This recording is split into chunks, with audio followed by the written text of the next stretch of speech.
www.we-start.com. Bonjour et bienvenue. Aujourd'hui, nous sommes avec le très charmant Olivier Perronne, qui est notre architecte, notre expert du jour. Et on a une petite question qui nous brûle les lèvres. Lorsqu'on a un petit budget, est-ce qu'on peut s'adresser à un architecte ou est-ce que finalement c'est juste pas possible ?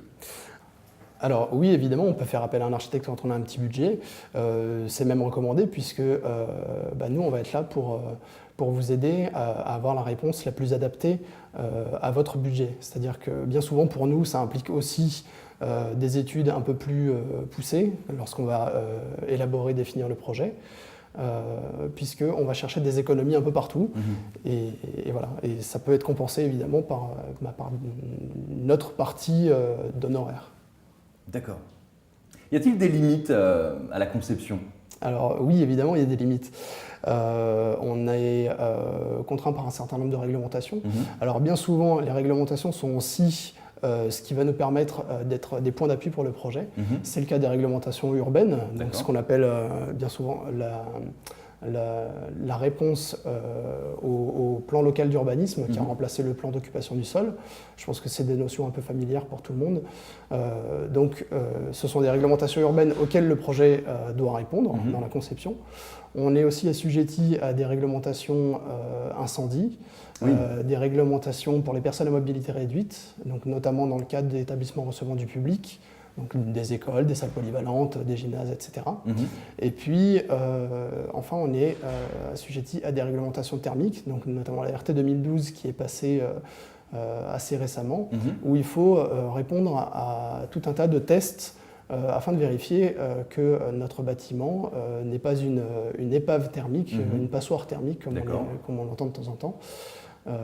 Voilà, dans un souci de développement durable et d'économie d'énergie. Bien. Quelle va être la tendance 2014 ?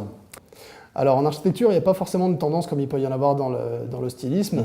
C'est-à-dire il n'y a pas de collection printemps-été ou automne-hiver. Ah oui. Voilà. Simplement, il y a des styles architecturaux, des écritures architecturales. Notamment, il y a des architectes qui sont spécialisés dans les bâtiments en verre, comme on peut le voir Dominique Perrault, donc, qui a réalisé la Bibliothèque nationale de France. D'accord. Et puis, il y a donc tout un tas de courants de pensée qui sont à peu près spécifiques à chaque architecte. Comment on fait pour avoir son architecte ?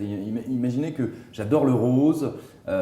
Comment je fais pour être sûr que l'architecte me comprend et va comprendre tout de suite, immédiatement, ce que j'ai envie ? Alors, ça va dépendre de l'architecte à qui vous vous adressez. C'est-à-dire qu'il y a des architectes qui vont être spécialisés dans le rose. Uniquement, non, alors pas dans le rose, mais plutôt par exemple dans un matériau ou dans un courant écologique. Donc notamment par exemple, en ce moment c'est assez tendance, la construction bois, pour ses vertus donc, écologiques. Bien sûr. Et puis, donc là, il y a des architectes qui en font vraiment un cas de conscience, c'est-à-dire qu'ils vont refuser absolument toute maçonnerie et ils vont être vraiment spécifiquement dans l'architecture en bois. Il y a d'autres architectes qui sont spécialisés plutôt dans la réhabilitation de corps de ferme, de bâtiments industriels, etc. Donc, en fait, c'est plutôt, vous allez faire appel à un architecte en fonction de la demande que vous attendez, quoi. D'accord, aussi simple que ça. Voilà.